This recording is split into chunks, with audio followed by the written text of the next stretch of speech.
En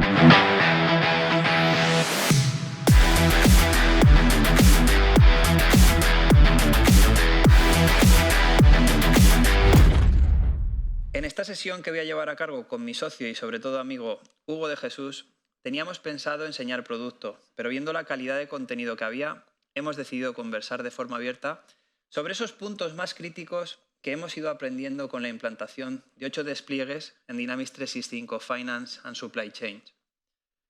Por lo tanto, Hugo, bienvenido y comenzamos, encantado, si te parece. Claro. Bien, pues tras 4 años reimplantando, migrando Dynamics 365 Finance and Operations, yo creo que estamos ahora en disposición de poder contar nuestras idas y venidas, aquellas ventajas, inconvenientes, retos a los que nos hemos enfrentado en las más de 8 implantaciones con Finance and Operations. Creo que todo seguidor del Rincón Dynamics, ya sea profesional, partner, empleado o simplemente curioso, ¿no?, que pueda entender aquellos puntos que a nosotros pues, hemos tenido que ir teniendo en cuenta y hemos ido aprendiendo en base a ellos con estas 8 implantaciones. De diferentes envergaduras, de diferentes casuísticas, con diferentes volúmenes de usuarios, más o menos compleja. Ahí podéis identificar 3 grandes marcas para las que hemos trabajado. Pero bueno, Hugo, vamos a ir a un caso concreto y si te pidiese que te pusieses la camiseta de seleccionador nacional, vamos a hablar de la primera temática, el equipo de migraciones o equipo de reimplantación. Sí. Para ti, ¿cuál sería el equipo ideal en este tipo de escenarios de cara a garantizar pues, una correcta ejecución del proyecto?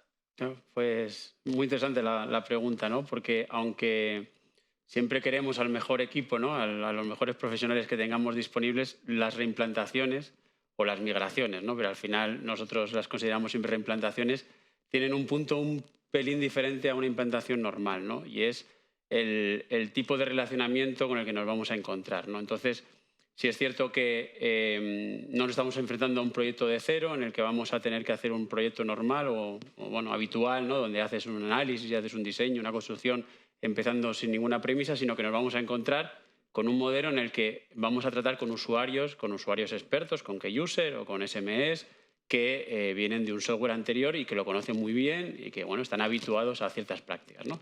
Entonces, el equipo, tanto funcional como técnico, tiene que ser un equipo con mucha capacidad de abstracción. ¿Por qué? Porque se tiene que enfrentar a la disyuntiva de lo muevo como está, tengo un desarrollo muy específico y quiero llevarlo directamente, pero hay funcionalidad nueva que puede cubrir esta parte. Entonces, el equipo, evidentemente, cuanto más experiencia tenga un profesional, siempre será mejor. Esto en proyectos de reimplantación o en cualquier otro proyecto. Pero en este caso, más allá de la experiencia, ¿no?, del conocimiento del producto, lo que necesitamos es una persona que tenga esa capacidad de abstracción y que tenga esa capacidad de comunicación. Entonces, tienen que ser profesionales con mucha capacidad de conversación con el key user, que lo entiendan, pero que además sepan llevarle hacia ese punto de utilizar esa funcionalidad nueva y enfocar los problemas de manera diferente, ¿no? Hay muy buenos técnicos, muy buenos, todos los conocemos, en nuestro equipo tenemos muchos de ellos, sí, que pueden ser muy buenos técnicamente, pero su capacidad de relacionamiento con el cliente quizá no sea tan alta, ¿no? Esos profesionales que son muy útiles en determinados proyectos de integración muy complejos, desarrollos muy amplios, para el relacionamiento de este tipo de clientes, digamos, en mi opinión, o nuestra opinión, no sería el más adecuado y buscaríamos un equipo más con esta capacidad más de diálogo, ¿no? Exacto. Así. Yo creo que el punto crítico, la palabra clave es buscar el balanceo, ¿no? El equipo técnico tiene que tener esa capacidad de abstracción porque, bueno, sabemos que heredar un 2009, un 2012 traen customizaciones a todos los niveles y los usuarios, por supuesto, que quieren tener la misma funcionalidad o mejor. Y si ese equipo técnico en ese punto no está bien liderado también por la recomendación de un equipo funcional que pueda decir, cuidado, esto que estáis planteando de esta manera, creemos que con Finance and Operations, Finance and Supply Chain, se puede hacer de esta otra. Si ese balanceo no existe y estamos directamente apuntando a migrar desarrollos, realmente estás condenado al menos a tener más complicaciones que con el otro planteamiento. Y en un planteamiento tradicional, otros pensaríamos que lo ideal es contar con desarrolladores o contar con consultores que conozcan las versiones anteriores. En mi opinión, no es tan necesario, porque precisamente lo que queremos tender es a obviar cómo se estaba trabajando en un modelo y pasar a otro. ¿Quién tiene que conocer muy bien la anterior versión? El modelado de datos, las personas que van a exportar e importar la información, porque eso sí que tienen que conocer muy bien internamente. Pero de la manera que vas a desarrollar en Finance and Operation no es la manera que se desarrollaba en Totalmente. 2009, ¿no? Por lo tanto, no importa, ¿no? Que conozcas técnicamente la versión anterior, lo que importa es que conozcas muy bien la versión actual, ¿no? 100% de acuerdo. Pues si te parece, vamos a hablar de la siguiente temática que tiene que ver con la migración de datos. Parece también un tema obvio, un tema sencillo, en donde todo el mundo considera, claro, que hay una migración de datos, es evidente. Pero lo que no saben es la criticidad que tiene esta fase en el proyecto, que es una fase que arranca prácticamente en la fase de análisis, cuando estamos Únicamente. intentando entender el modelo, el ciclo de negocio, los procesos, el BPM. Tiene que haber un equipo en paralelo de datos, generando data package, explicando al cliente cómo rellenarlo. Y bueno, pues ahí podéis ver diferentes puntos que vemos críticos previos a esta tarea. Y verdaderamente muchos vais a decir, qué obviedad, ¿no? Pero creo que hay que tenerlo en cuenta porque a veces nos encontramos con clientes que consideran que la migración debe hacerse con un mes de antelación, con los datos más frescos posibles, y así nos evitamos tener que estar haciendo cargas y cargas y cargas, ¿no? Entonces, primer punto que podríamos hablar es la limpieza y optimización. De nuevo, pues estamos hablando de versiones antiguas, versiones 2009, 2012, en donde tienen un transaccional ingente. Y, por supuesto, el primer wish, el primer deseo del cliente es, quiero llevarme todo. Claro, pensemos un poco sobre todo con cabeza, ¿no? Estamos realizando una mudanza, nos vamos a un piso nuevo, una casa nueva, y nos queremos llevar todo el mobiliario, aunque tengas una silla que no utilizas, un mueble que ya está hecho polvo. Creo que es crítico en una migración de este tipo, en donde tienes la oportunidad de cambiar de versión, a optimizar. Oye, ponte a hacer queries en SQL que en 2009 y en 2012 se podía, e intenta identificar a aquellos maestros que tienen transacciones y vida durante los 3 últimos años. Pero ¿para qué vas a querer llevarte un cliente del 1998, ¿no? Entonces, parece sencillo, pero no lo es. Y, evidentemente, todo esto pues, te permite una mayor optimización de base de datos, una mayor limpieza y seguramente un entorno Finance and Operation mucho más limpio. Otro tema que me gustaría comentar y que a veces se pasa por alto es la funcionalidad de la estructura contable. Y diréis, ¿qué pintará esto en la migración si eso es un tema muy financiero? Bueno, la estructura contable en 2009 no existía. En 2012 sí, pero sí que hemos identificado con el paso del tiempo que no se están haciendo estructuras contables óptimas. Hablar a veces con un financiero o con el responsable del proyecto de lo que es una regla avanzada, pues te pregunta que qué es, que él tiene 17 tipos de estructuras contables. Esto genera mucha problemática, no solo a nivel de la migración de datos, que sí, sino también a partir del uso de Finance and Operation. Por ejemplo, la carga de un presupuesto con una estructura contable compleja es muy tedioso. ¿Por qué hablamos de esto en este punto? En una reimplantación, nosotros somos partidarios siempre de datos maestros limpios y óptimos, saldos vivos y partidas abiertas. Estos saldos vivos se tienen que cargar con unas dimensiones financieras lógicas, completas y que den sentido al Departamento de Control de Gestión. Pero si tu estructura contable no tiene o no ha tenido ese estudio previo, nos encontramos a que previo al arranque estamos definiendo estructura y por tanto impacta directamente en esa migración de saldos vivos. Por lo tanto, os recomendamos que la estructura contable se le dedique el tiempo que se merece previo a esta fase de carga de datos. Y por último, otro punto que me gustaría comentar es algo que hemos sufrido mucho, es la libreta de direcciones, el famoso Party ID. ¿Cómo hemos sufrido con esto? Creo que ha sido fantástico a todos los niveles la llegada de la libreta de direcciones global, temas de GDPR, que un cliente, un proveedor, un empleado decida abandonar la compañía y poder identificar un enlace principal para saber en dónde está almacenado en toda la aplicación nos ha venido de maravilla. Sí. Pero ¿cuántos clientes nos hemos encontrado en 2009 y en 2012 con 3 veces el cliente creado porque su analítica es distinta, 4 proveedores creados porque uno de repente te puede servir desde Canarias y otro no, y así cambian el grupo de impuesto. Compartís IDs diferentes. No es tan sencillo. Tenerlo en cuenta, por favor. La libreta de direcciones global está ahí y hay que hacer una conversión y hay que optimizar todos esos clientes, todos esos proveedores, incluso si habláis de contactos o otro tipo de entidad con direcciones, crítico priorizarlo para que la migración sea correcta y oportuna. Y ahora, Hugo, te doy paso para que me hables un poco de estrategia de migración. ¿Cómo consideras tú que se tienen que plantear con el cliente la estrategia de migración? Bien, correcto. Bueno, o sea, lo que has contado, totalmente de acuerdo. Solo añadir en la primera parte que hay una parte que nunca tenemos en cuenta, ¿no? Que es el tamaño de la base de datos. Totalmente. Si exportáramos todas las transacciones de una base de datos que tiene gigas y gigas y gigas, recordemos que en una versión estándar de licenciamiento tú tienes tus 20 gigas de base de datos y a partir de ahí son $40 por giga. Es un tema que va a traer mucha cola. Entonces, mucho tiempo. aunque sea, no, yo quiero mi transaccional, bueno, fíjate si tu bolsillo es capaz de asumirlo, ¿no? Exacto, que es un lujo ya el dato, ¿no? Pero bueno, más allá del chiste. La estrategia es al final lo fundamental en esto de migrar, ¿no? Porque al final decimos, bueno, para mí es mucho más sencillo realizar programas de carga. Pensemos que vamos a pasar de un modelo de datos a otro que es distinto, que esto no es migrar datos, no estamos haciendo una migración técnica al uso, ¿no?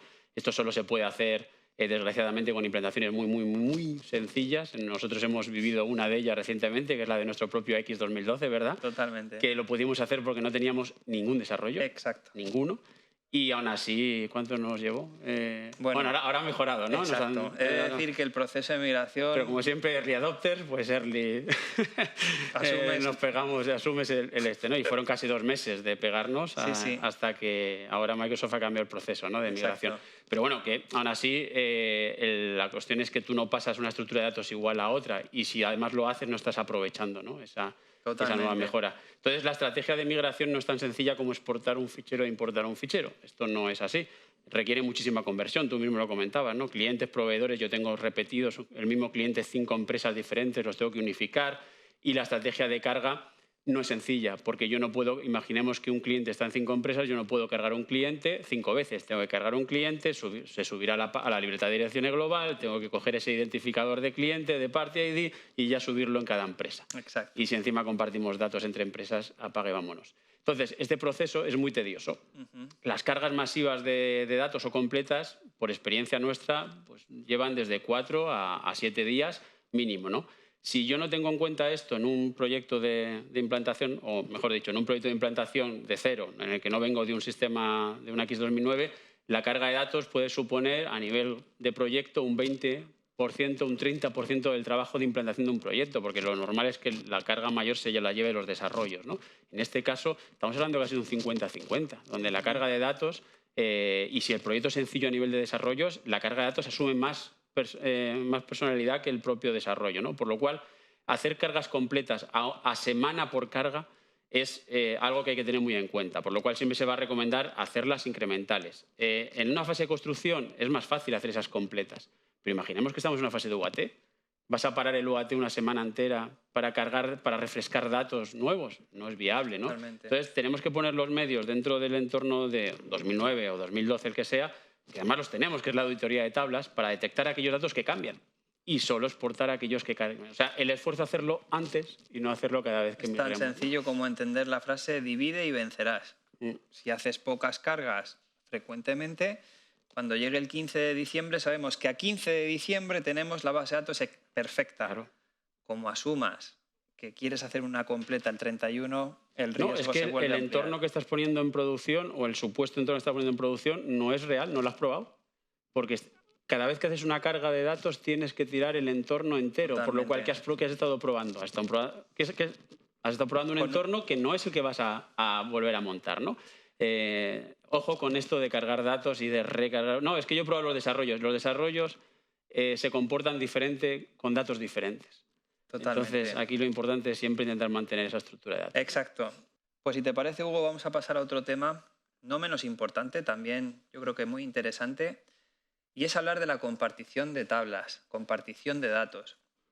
Dynamics 365 siempre ha tenido, bueno, Dynamics 365 no, si nos remontamos a un 2009, a un 2012, tú recuerdas las Table Collections, las empresas virtuales, arrastrar las tablitas, las sorpresas que nos han dado compartir una tabla que ya tenía datos, porque al cambiar el Party ID, el Data Area ID, sí. reseteaban todos los datos de esa tabla y decías, acabo de borrar una tabla en producción. Menos mal que no era en producción. Pero sí que nos han dado sustos y bueno, pues es interesante decir que Dynamics 365 no comparte absolutamente nada, que Finance and Operations no comparte nada. Lo que hace son copias. Exacto. Copia y copia de un egoísta. 365 es un egoísta, no comparte. Exacto. Es cierto que nos vamos a encontrar con tablas que de forma nativa vienen compartidas. Hemos estado hablando de la libreta de direcciones. Perfecto. Hemos estado hablando pues, de tablas como pueden ser los productos, ¿no? Que también pues, son tablas que están compartidas, ¿vale? De ahí a que tú en tu estrategia decidas que las formas de pago, las condiciones de pago, que las tablas que consideres sean compartidas, es simplemente una parametrización que tenemos que realizar. Pero evidentemente hay ciertos riesgos porque, bueno, me gustaría que me comentases experiencia que hemos vivido en nuestras carnes sobre determinadas entidades que hemos ido a compartir y, ojo, hemos tenido que tener mucho cuidado porque nos han dado algún susto. Sí. O sea, como bien decías, 365 no comparte información, quitando lo que comentabas y algunas tablas de recursos humanos, y además lo hace por estrategia. O sea, hay cosas que son comunes del sistema que se tienen que gestionar de forma centralizada y cosas que van por empresa. Entonces Microsoft decidió internamente hacerlo mediante triggers, ¿no? Triggers de SQL que están por debajo. En el momento que yo edito una tabla, lanza los triggers y actualizan el resto de compañías, ¿no? Por lo cual me permite gestionar grupos de empresas, cómo se comparten, cómo no se comparten, estas cosas. Ahora bien, no todo es compartible. No todas las tablas son compartibles, hay algunas que dan algunos problemas y aunque tenga lógica compartirlas, tablas de parámetros y cosas así, dice, bueno, si yo lo trabajo en todas las empresas igual, voy a compartir mis parámetros. No, bueno, no todos los parámetros se pueden compartir. Entonces, bueno, te encuentras que hay una serie de tablas que por estándar no son compartibles, ¿no? Y cuando llegamos a una migración de 2009 y 2012, pues hay gente que ha metido en la collection todo. Y claro, aquí esto es un tema de gestionar expectativas. No todo lo que tú compartías en 2009 lo vas a poder compartir en 365, o no casi todo, ¿no? Y muchas de las cosas además que quieres compartir pueden ser compartidas mediante desarrollo, por lo cual se convierte en un gap. Algo que tú hacías por estándar, ahora hay que desarrollarlo, ¿no? Y esto de que hay que desarrollarlo depende mucho de Microsoft. ¿Por qué? Porque hasta hace poco, tú lo sabes, clientes y proveedores no era un dato que se pudiera compartir. Exacto. Tú podías compartir formas de pago y cosas así, pero no clientes y proveedores. Y Microsoft habilitó clientes y proveedores. Y dijo, si queréis compartir alguna tabla, me lo tenéis que decir a mí. De las que no están disponibles para compartir, es una propiedad de la tabla, me lo tenéis que decir a mí. Una petición. Y yo decidiré, en base a la cantidad de transacciones que tenga esa tabla, si se comparte o no. ¿Por qué? Pues porque, como bien decíamos, esto es un trigger que se expande. Si yo tengo si yo de repente decido compartir una tabla, pongamos el caso, una tabla transaccional, ¿no? Tipo proyectos. Sí. Voy a compartir toda la tabla de proyectos. Para que un proyecto que esté en una empresa estén todas. Bueno, y yo tengo 10.000 proyectos o 100.000 proyectos, ojo con el rendimiento que esto puede afectar, porque si tengo 50 empresas, 50 tal. Y no te cuentes, encima luego hacemos Bring Your Own Database y exportamos estos datos uno por...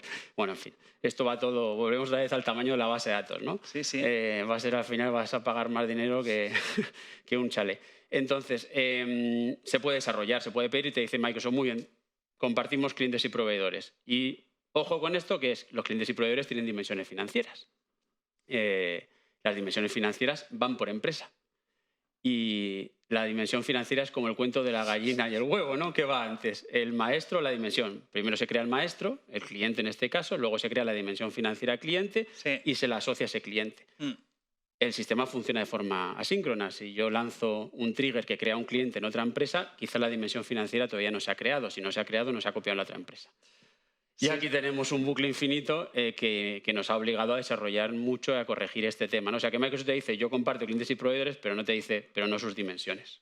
Sí, hubo un caso muy concreto en donde el cliente nos pidió compartir los nombres de diario y lo que nos sucedió es que la secuencia numérica estaba aplicando una única secuencia numérica para todas las empresas. Es decir, Todo funcionaba bien, pero estaba dando el mismo secuencial a las diferentes compañías. Y secuencias numéricas no estaba compartida. Entonces, empezamos a analizar por qué, por qué, por qué. Y en el momento en el que una tabla haga una llamada a un campo que sí que esté compartido, se comparte completamente y, vamos, nos genera cierto respeto. Sí, sí, sí. De hecho, hemos vivido casos como que no se estaban compartiendo tablas. O sea, que los lanzas, lo configuras y Exacto. tienes que lanzar un proceso para ver por qué no está compartiendo, porque es como que no se activa, ¿no?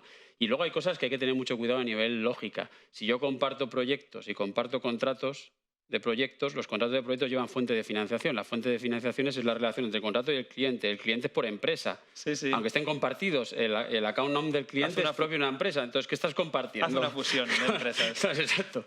¿Qué estás compartiendo? Entonces, bueno, ojo con estas cosas que al final complican mucho. Y encima la compartición afecta a la carga de maestros, como os he hablado antes. Si yo tengo yo tengo tablas compartidas, las configuro, las pruebo, está todo perfecto y de repente voy a hacer una carga masiva de datos, tengo que descompartir todas las tablas. Yo no puedo hacer upload de datos 100%. con tablas compartidas, porque entonces esto ya es el despiporre, ¿no? Si te parece, vamos a pasar a otro punto y vamos a hablar del entorno cloud, de las herramientas que tenemos que utilizar en los entornos cloud.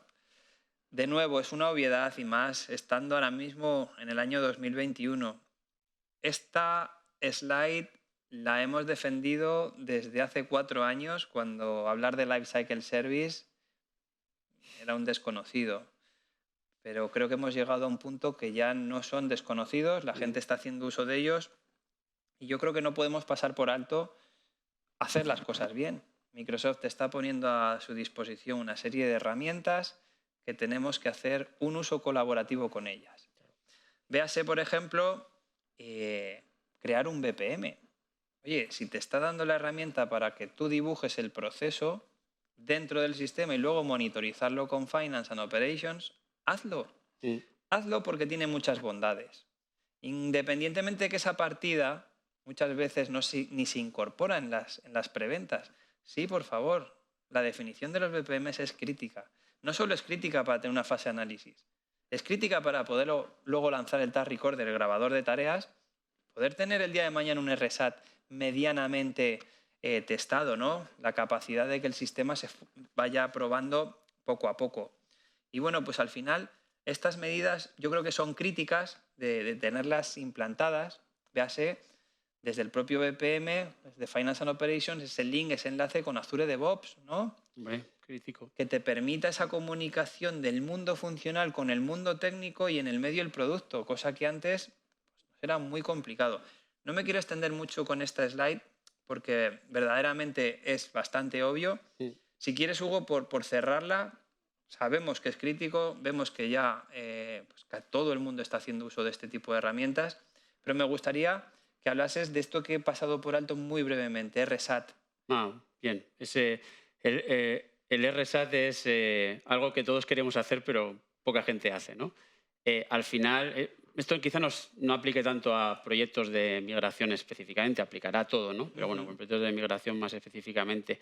RSAT genera un esfuerzo, requiere un esfuerzo impresionante, las cosas como son. O sea, si no lo hemos tenido en cuenta en la estimación inicial del proyecto, no se va a hacer. Pero ¿qué pasa? Que es una herramienta poderosísima. O sea, en un modelo, cuando estábamos en 2009 o en 2012, en un modelo on-premise, estamos acostumbrados a que hacemos una fase de testing muy importante, ponemos una versión y fácil 1 año, 2 años o más, no voy a cambiar de versión. Algún hotfix de vez en cuando, si Microsoft ha detectado por ahí, algún CU en 2012, no sé, los cambios de CU en 2012 eran importantes, pasaban cada 3 años, cosas así, ¿no? Entonces estamos acostumbrados a que no sea necesario ese testing una vez implantado, ¿no? Entonces los clientes que vienen de 2009, de 2012 tienen esa visión. Yo voy a hacer un testing y se acabó. ¿Qué pasa? Que llegamos al One Version. Y el One Version Microsoft te dice, no, sí, tú vas a poder parar esto 3 mesecitos, pero al final la versión te cae y te va cayendo cosas. Y además tienes el Feature Management, ¿no? Todas las mejoras que vas viendo la lista que crece y vas viendo ahí sin activar. Estás diciendo, coño, esto me interesa. Sí. Y tienes que activarlas. Y para activarlas tienes que hacer pruebas. Entonces, uno puede hacer la tradicional, que es probar en tu UAT, estar otra semanita, otras 2 semanas, 3 semanas probando y luego pasarlo a producción en proyectos que son muy complejos y donde yo hago un esfuerzo muy alto en probar. No tiene sentido. ¿Estamos hablando de procesos a medida o procesos Ambos, estándar? claro, al final el proceso estándar, como decíamos antes, el proceso lo condicionan los datos. Si tengo una funcionalidad nueva que necesita parametrización nueva o cambio en los datos, también va a ser afectado, también hay que probarlo. Entonces, ya que voy a hacer yo este esfuerzo enorme de probar las cosas y teniendo en cuenta que la única persona que puede probar bien un proceso es aquel que conoce realmente el proceso, o sea, que es el key user, ¿no? El caso de uso lo conoce el usuario clave. Sí. Nosotros estamos convencidos que ese esfuerzo se debería orientar hacia la creación del RSAT, de las pruebas automatizadas, ¿no? En donde ese key user puede generar todos sus casos de uso, grabarlos, crear esas variables, ¿no? donde pueda poner randoms a nivel de fechas, de clientes, etcétera, y de tal manera que una vez que ya ese esfuerzo de probar, que también lo va a hacer, porque lo va a probar físicamente, lo haya podido grabar con el Task Recorder, lo pueda subir a RSAT y el sistema se quede ahí, para que se autotestee en la medida de lo posible. No va a testear integraciones, eso está claro, porque no puede testar cosas que vienen externas, pero sí puede testar todo lo demás. Entonces, nos acoplamos mucho más a esta metodología One Version, porque si no, vamos a caer otra vez en lo que era 2012, que Pero, sí, vamos a tener el sistema sin actualizar. Quizás la recomendación principal sería que esa capacidad de hacer RSAT tuviese todo el conocimiento del cliente. Bueno, es que el cliente tiene que hacer el RSAT. O sea, un consultor, porque nos guste o no es así, tiene muy buenas capacidades, pero no conoce el modelo del cliente al 100%. Conoce a un consultor cuando le dices que tiene que probar un proceso de facturación, se hace 2 o 3 facturas con 2 o 3 cosas, con 2 o 3 clientes y ya está. He preparado un slide justo vale, de pues este tema. No voy a contar más, ¿no? Si quieres, luego lo extendemos más, pero sí, estoy totalmente de acuerdo. Entonces, claro, es el key user. El problema, RSAT es una herramienta complicada. No lo es. Es una herramienta sencilla de utilizar. El consultor tiene que formar al key user en su uso. El tema es que el key user tiene que usarla mucho. Y es un esfuerzo muy importante. Pero esto es como el cuento de la hormiga y la cigarra. Sí. Aquí es mejor ser hormiga que ser cigarra, que va a llegar el invierno y nos vamos a acordar. Muy bien. Pues si os parece, ahora vamos a hablar es una pregunta, es una afirmación que nos ha sucedido en muchos clientes. Quiero Dynamics 365 Finance and Supply Chains como lo tengo en 2009, como lo tengo en 2012. Yo migro por una sencilla razón. Se acaba el soporte y me obligan, pero yo estoy muy contento con mi producto y quiero llevarme todo. ¿Cómo reaccionas, Hugo? Bueno, a mí me gustaría correr, a ver, pero no me dejan. Esta es la gran cuestión de las migraciones. La frase de lo quiero como. No quiero lo mismo que, sino lo quiero como. Ojo con esta manera de decirlo, ¿no? Al final no puede ser como. Es imposible porque no son el mismo producto. Y no es la misma tecnología, por lo cual no puedo tener algo como lo tenía en 2009, en 2012. Puedo tener lo mismo que tenía en 2009 y 2012, que es una afirmación diferente, ¿no? Yo en 2009, tenía una integración con un tercero que hacía no sé qué. Necesito una integración en 365. Correcto. Yo en 2009 gestionaba presupuestos, necesito gestionar presupuestos en 365. Ahora, la manera es totalmente diferente, ¿no? Tú mismo contar las estructuras contables. Yo en 2009 tengo 10 dimensiones financieras y las veo así en la pantalla. Lo quiero como en 2009. Que 365 no funciona así. Tenerlo como en 2009 significa franquestizar 365 cuando se puede, porque hay veces que no se puede, ¿no? Entonces, en lo quiero como, y ahí estamos, otra vez enlazamos a qué equipo debo tener, ¿no? ¿Cuál es el mejor equipo funcional? Es aquel que es capaz de decir, no me cuentes cómo lo quieres. Sí. Cuéntame o voy a ver qué tienes y te voy a decir cómo lo vamos a montar en 365, ¿no? Porque se hace muy peligroso esta forma de cómo. Y ya la frase de entra en 2009, mira cómo está hecho el desarrollo y desarrollámelo en 365. Hace ingeniería inversa, ¿no? Esa es muy peligrosa, sí. Porque condicionas a un desarrollador. El desarrollador no tiene que entender cómo se hizo un desarrollo en 2009 para hacerlo en 365. No, y que es una pena. Estoy recordando ahora mismo un desarrollo que hemos visto recientemente en una gran compañía que tiene bloqueos en los pedidos de venta. Claro que te lo puedes llevar y te puedes llevar el desarrollo, si técnicamente es posible.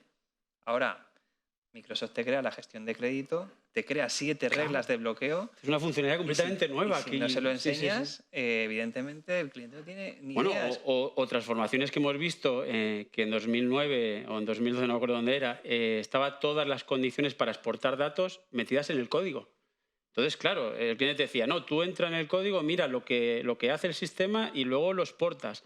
Y tenían una historia de que los datos exportables no eran buenos, o sea, tenían que hacer revisiones de aquellos datos, pon parámetros en el sistema, o sea, configura el sistema para que sea parametrizable y luego exporta puro y ya harás en el Bring Your Own Database o ya harás en el Data Warehouse las cosas raras que quieras hacer con esos datos. O sea, no perviertas el dato en el origen, modifícalo luego o cocínalo luego fuera, ¿no? Entonces, estas cosas al final son muy sanas, el decir, vamos a extraer al técnico de toda esta ecuación, que el funcional vea cómo estás usando tu ERP actual y proponga cómo puedes usar el nuevo.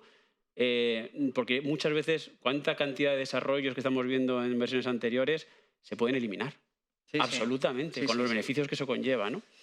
Vamos a pasar a hablar de un concepto que podría ser el patito feo de los proyectos, que es la seguridad. Yo tengo los roles, tengo diferentes duties, tengo diferentes privilegios.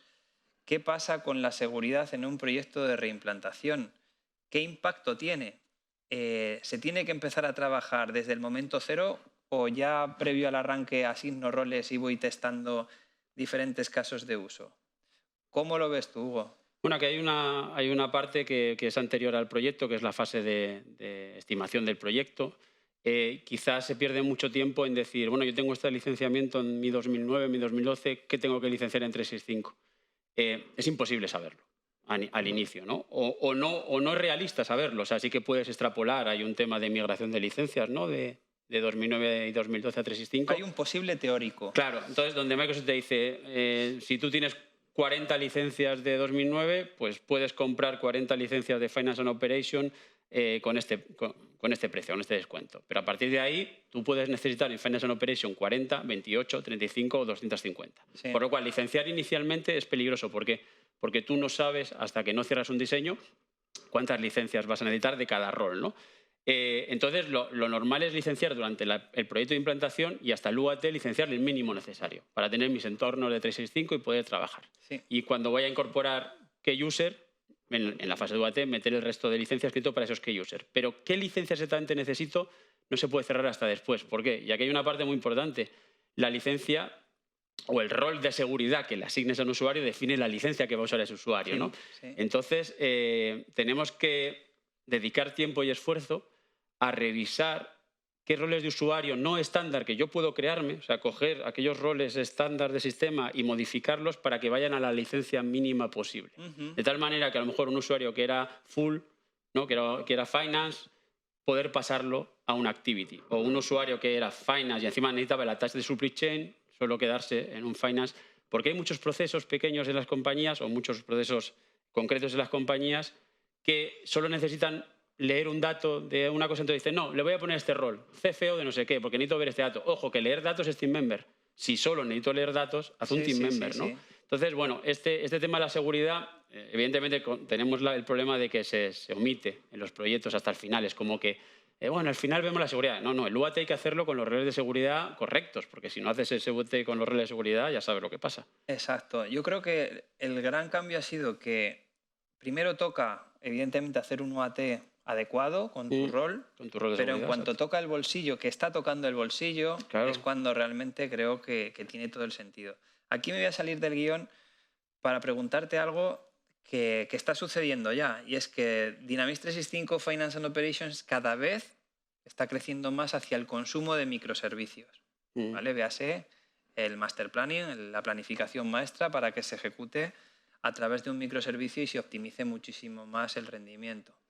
Claro, aquí nos encontramos ante un dilema. En una fase de preventa, ¿cómo estimamos nosotros el consumo de microservicios que un cliente puede tener? Se le puede dar un teórico, pero lo que estamos percibiendo es que no va a haber tan licenciamiento estático, sino que va a estar vivo. Claro, o sea, de hecho hay unas licencias que las usa muy poca gente, que son las que te permiten hacer BPO, ¿no? Con una empresa, pues, con una Big Four, ¿no? Porque te va a llevar la gestión de pedidos externalizado y tal, ¿sabes? Sí. Las de Document, que va por transacciones, ¿no? Que tiene un límite de transacciones. Y hay otras licencias, las de Commerce, por ejemplo, que sí que va por transacciones, etcétera. pero el resto de licencias no, sabes que son por módulo, por funcionalidad, no por módulo, por funcionalidad, por rol de seguridad. Y nos encontramos con los microservicios que tú comentas, que es algo bastante nuevo. Empezamos con Planning Optimization, pero ahora tenemos el Inventory on Hand y tenemos la parte de los spends, el OCR de los spends, de los recibos, y todo esto va generando consumo en Azure. ¿Hacia dónde se dirige Claro, también? y se va a dirigir hacia eso, que además son funcionalidades que ni siquiera están dentro del ERP, que están fuera, que están en Azure, con datos en el Dataverse y cosas así. Y ahora mismo Microsoft te dice, esto es gratuito. Sí. Yo te lo estoy dando gratis, ¿no?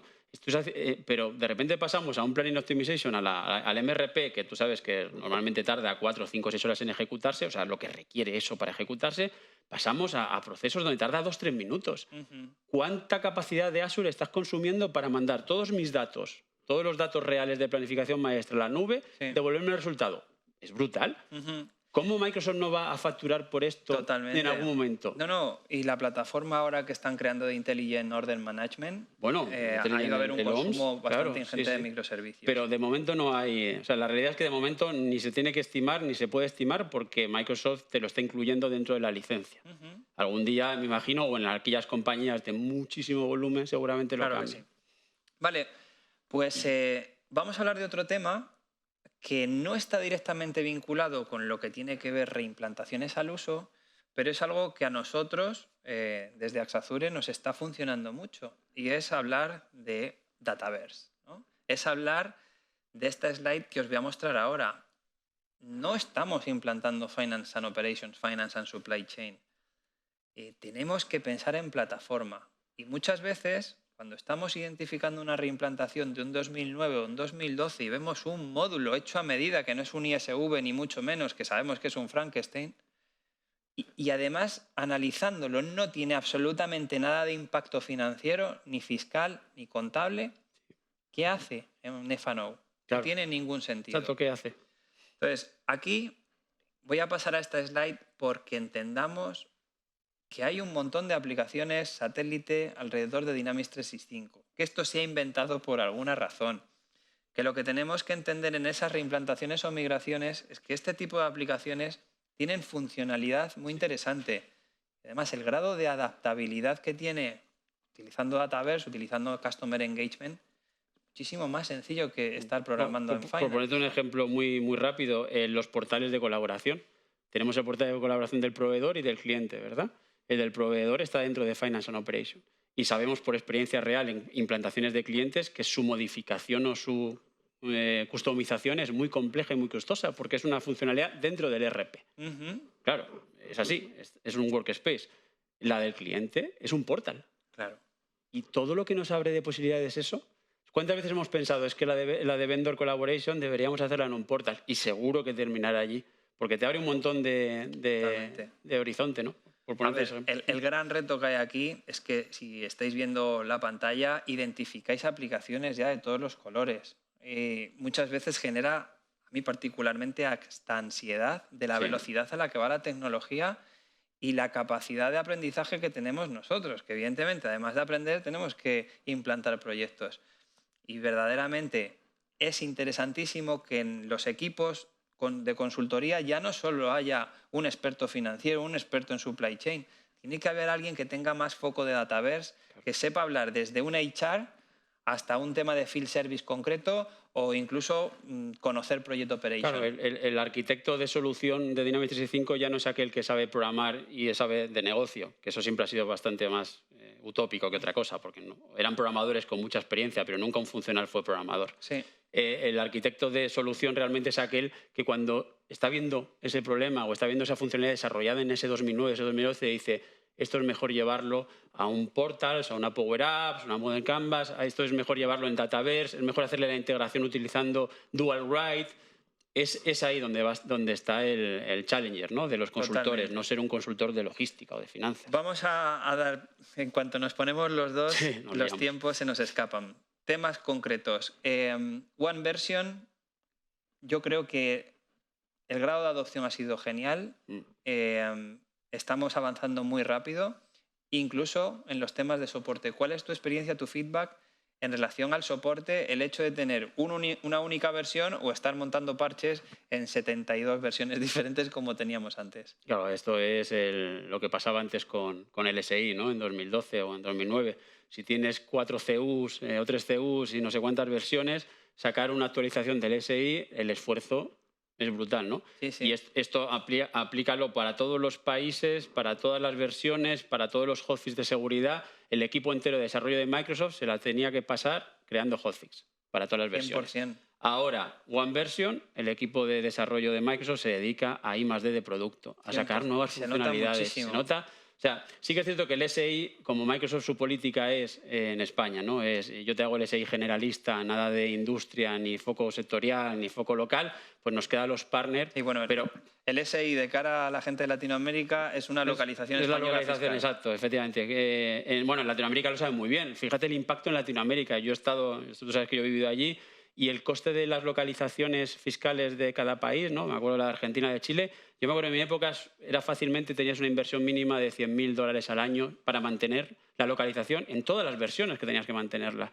Ahora la mantienes en una. Exacto. Entonces eso extrapólalo, ¿no? A todas las...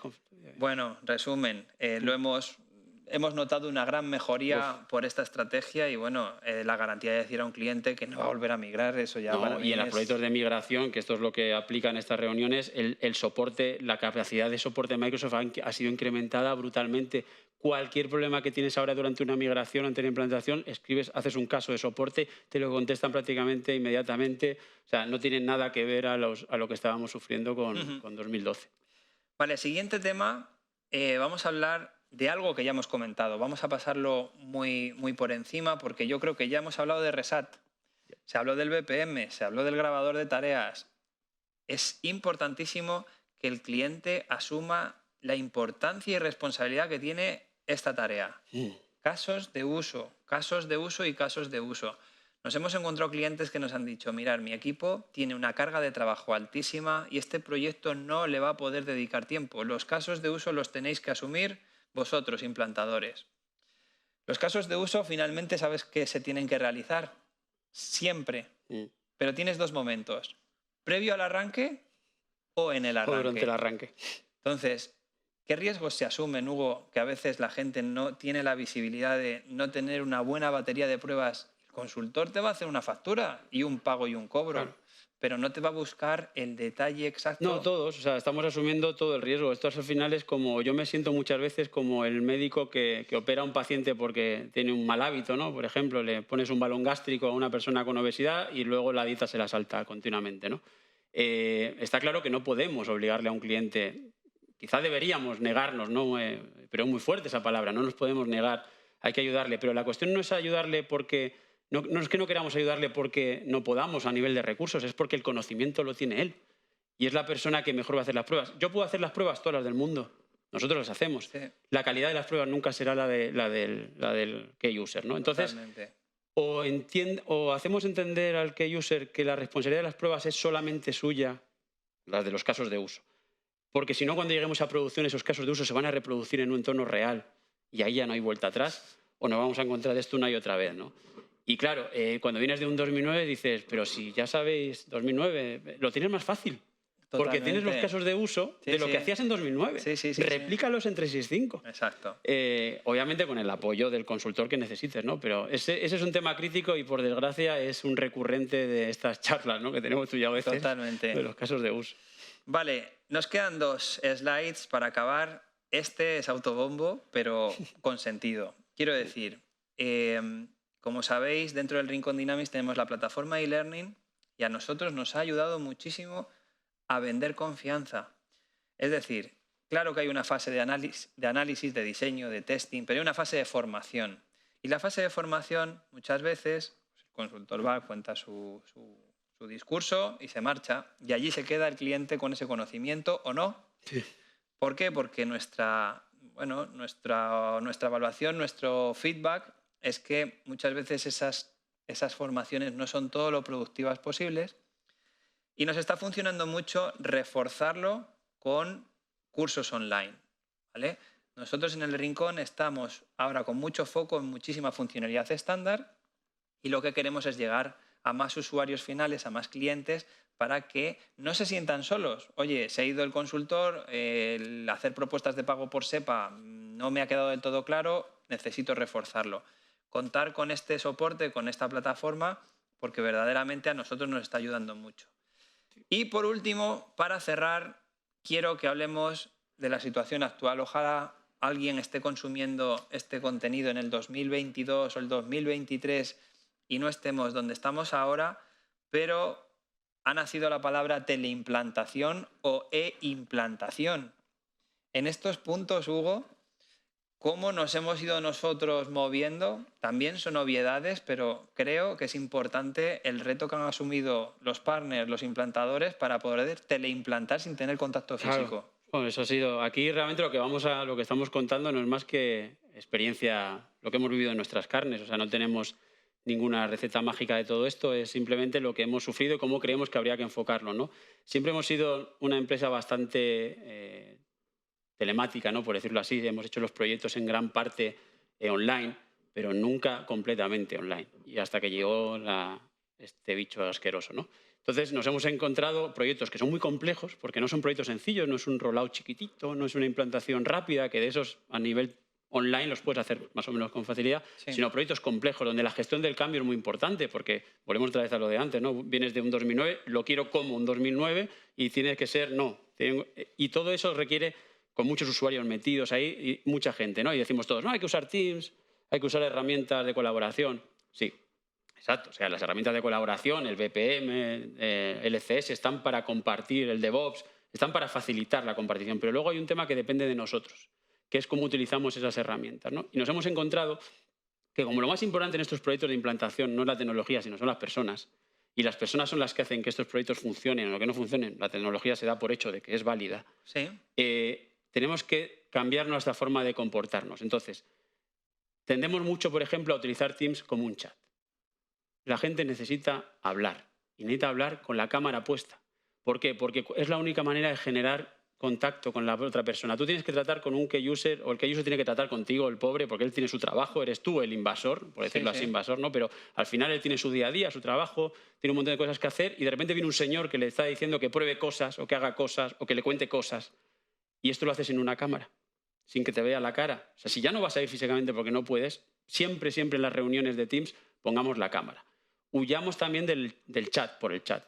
Si una conversación, el chat es neutro, tú sabes que es imposible saber en qué tono de voz está escribiendo algo. Entonces puedes estar discutiendo, entre comillas, ¿no? Algo o no estando de acuerdo con algo y el que lo lee puede estar interpretando que le estás diciendo las cosas muy duras. Te hayas levantado ese día. Y ya no te quiero contar si encima mezclamos diferentes maneras de ser. Los latinoamericanos que nos estén escuchando saben que los españoles somos muy rudos hablando. Nosotros no lo vemos, pero somos muy rudos hablando. Esto en un chat, bueno, esto ya se va, ¿no? Empezamos con el tío y el joder y aquí esto se vuelve loco, ¿no? Entonces, bueno, es muy importante que cada vez que una conversación tenga que ser de profundidad, usemos la voz, ¿no? También. O sea, hay un montón de tips que son muy importantes utilizar en el día a día. Tenemos que conseguir buscar espacios comunes de encuentro en el Teams. Muchas veces decimos, hay que hacer un UAT. Bueno, pues venga, ¿cuánto tenemos? 2 semanas. Pues 2 semanas de UAT. ¿Cuándo lo vas a hacer? Pues no sé, cuando vea. Pongamos un horario en el que todos nos encontremos. Ahora estamos todos acostumbrados al teletrabajo, a tener flexibilidad de horario. Esto decimos, es que mi empresa es horario flexible. Si eres 100% horario flexible y una persona trabaja de 2 de la mañana a 8 y otra trabaja de 9 de la mañana, ¿cuándo se ven? ¿Cuándo quedan? ¿Cuándo se hace un UAT compartido? O sea, hay que buscar espacios de encuentro, tiempos, ¿no? En el que, oye, el UAT se va a hacer de 10 de la mañana a 2 de la tarde todos los días en este Teams. Totalmente. Y cuando tenga una duda no te escribo, te voy a llamar. Y la vamos a hacer así, ¿no? Bueno, estas cosas son importantes y sobre todo entender que estamos online, que es complicado y que tener muchísima más paciencia. Yo soy el primero que tengo que hacer ese esfuerzo brutal todos los días, ¿no? por tener más empatía o más paciencia de la que solemos tener, porque es muy fácil en casos de conflictos en alcance, conflictos en enfoques, ponerse muy nervioso cuando no estás viendo a otra persona. No es nada sencillo esta profesión en remoto. Yo creo que la paciencia es crítica. También vamos empalmando reuniones con reuniones, y la puntualidad a veces falla. Oye, respeta, intenta no ir colapsando reunión con reunión. Eso lo tiene que cambiar el primero el Outlook. Las reuniones nunca de 1 hora, siempre de 55 minutos deberían ser, ¿no? Para que nunca pongas ese solape. Bueno, pues hasta aquí hemos llegado. Yo creo que ha sido una charla interesante y nada, agradeceros a todo el Rincón Dynamics vuestra asistencia. Si os están gustando las sesiones, podéis hacer una donación a la organización FESVAL para el Banco de Alimentos y encantado de estar aquí. Muchas gracias, Hugo. A ti, muchísimas gracias a todos.